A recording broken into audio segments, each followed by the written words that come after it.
Rendeka berkata, negara yang tidak menjajah adalah bukan negara. Inilah yang mendasari pola pikir kolonialis barat yang kemudian membuatnya menjajah belahan dunia lain, khususnya Asia Afrika dan Amerika Latin, termasuk pula Indonesia. Nah, kolonialisme sendiri itu berasal dari kata koloni atau sebuah daerah pertanian, sehingga jika kita mau mendefinisikan secara etimologi, kolonialisme itu sebenarnya upaya untuk memperluas daerah jajahan pertanian. Tetapi secara terminologi, kolonialisme adalah penjajahan. Sehingga yang perlu kita pahami sekarang, penjajahan bukan hanya pada aspek penjajahan militer belaka, tetapi banyak mode-mode atau gaya penjajahan baru yang oleh Soekarno sebut sebagai neokolonialisme. Misalnya penjajahan ekonomi, penjajahan mata uang, penjajahan berbasis digital, bahkan penjajahan alam bawah sadar atau hegemoni. Ane Lomba menyebut bahwa masyarakat-masyarakat terjajah itu berada pada fase pasca kolonial, yaitu proses pembebasan dari sindrom kolonial yang melekat pada daerahnya masing-masing. Kali ini kita membahas tentang bagaimana Islam memandang politik dan pemerintahan. Pada abad 20 hingga abad 21 ini, kita mengetahui bahwa gaya penjajahan mode baru dunia barat itu bertumpu pada penjajahan alam bawah sadar atau penjajahan berbasis hegemoni. Gramsci sendiri mendefinisikan hegemoni adalah penjajahan alam bawah sadar, sehingga orang yang dijajah itu tidak sadar ketika ia dijajah. Bahkan ketika ia sadar bahwa ia dijajah, ia merasa senang atas keterjajahan tersebut, baik itu penjajahan fisik maupun pikiran mereka. Misalnya, salah satu aspek dari penjajahan alam bawah sadar adalah bahasa. Kita lebih senang ketika berbahasa asing, sementara melupakan bahasa kita sendiri. Lebih lanjut, terdapat 4 tahapan penjajahan alam bawah sadar. Dalam hal ini, kolonialisasi pengetahuan. Yaitu fase pertama ketika si penjajah mendatangkan pemikir-pemikir mereka ke daerah jajahan. Katakanlah dalam konteks Indonesia, Snokhong sampai kepada Clifford Geertz. Ya, kemudian meneliti tentang perkembangan Islam di Indonesia. Fase kedua dari kolonialisasi pengetahuan adalah ketika para penjajah itu mendirikan sekolah-sekolah sekuler di Indonesia. Bahkan pribumi-pribumi itu tidak dibolehkan untuk sekolah di sekolah sekuler tersebut. Nah, setelah kemerdekaan, kolonialisasi pengetahuan masuk ke dalam penjajahan fase ketiga, yaitu ketika para pribumi atau orang-orang di daerah jajahan itu menempuh pendidikan di daerah penjajah. Dan fase yang paling terbaru atau fase keempat adalah ketika pribumi atau inlander atau orang-orang yang dijajah itu melakukan penelitian di daerahnya sendiri dan kemudian mengupload hasil penelitiannya untuk dipublikasikan ke daerah jajahan atau bahkan ke seantero dunia. Pertanyaan kemudian, apakah salah ketika kita menerima beasiswa, kuliah di luar negeri atau mengupload penelitian kita ke jurnal internasional?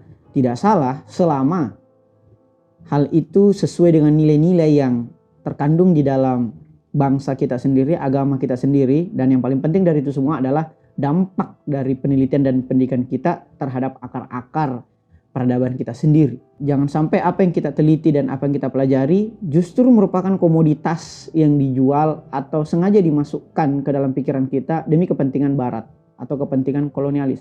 Salah satu contoh pemikiran yang coba dimasukkan ke dalam agama kita adalah bahwa agama Islam hanyalah agama yang individual, agama ibadah saja, misalnya sholat, zikir, puasa.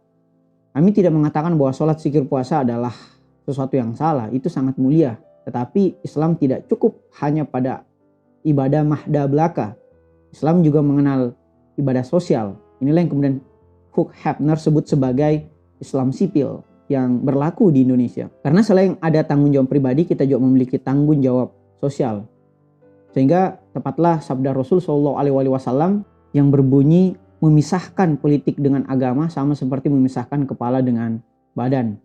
Jangan sampai kita berpikir bahwa biarlah mereka menjajah kita di dunia, nanti dia akan mendapatkan siksanya di akhirat dan kita akan bahagia di akhirat. Pola pikir seperti itu telah dikritik 2 abad lalu oleh Karl Marx, sehingga Karl Marx menyebut agama sebagai candu. Dalam Islam, atau lebih tepatnya sistem pemerintahan Islam, kita tidak mengenal sekularisasi atau perbedaan atau pembedaan antara urusan-urusan dunia dan urusan akhirat. Tetapi di saat yang bersamaan, Islam juga bukanlah gerakan yang hanya politik belaka, seperti yang saat ini dipraktekkan oleh fundamentalisme Islam atau Islamisme atau Islam politik, yang oleh Bassam TV sebut sebagai gerakan politik yang mengatasnamakan Islam. Di sisi lain, Islam juga bukan manut aja kepada liberal, sehingga seluruh yang ada pada pola pikir liberalisme atau barat atau kolonialis itu kita imitasi di dalam konteks kebangsaan dan keagamaan kita. Tapi Islam mengambil nilai-nilai universal seperti demokrasi, republik, konstitusi, trias politika, dan kemudian menyelaraskannya dengan nilai-nilai yang ada dalam agama kita. Begitu pula dalam Pancasila misalnya, kita mengadopsi nilai-nilai universal dan menyelaraskannya dengan nilai-nilai yang hidup di Indonesia. Di dalam buku ini, yaitu Politik Islam dalam Sistem Pemerintahan, Imam Khomeini menjelaskan juga sebuah kisah seorang tentara Inggris ketika menduduki Irak. Dia mengatakan bahwa apakah suara azan ini mempengaruhi politik Islam? Seorang yang ditanya menjawab bahwa ini tidak mempengaruhi karena ini adalah Islam ritual belaka. Sehingga sang serdadu Inggris itu menyatakan biarkanlah mereka azan sebanyak-banyaknya selama tidak mempengaruhi gerakan politik mereka. Inilah yang Snoek Hoornroony pada abad 20 tekankan kepada pemerintah Hindia Belanda bahwa jangan sampai Islam bergerak menjadi Islam politik, karena Islam politik itu lebih menakutkan daripada Islam ritual.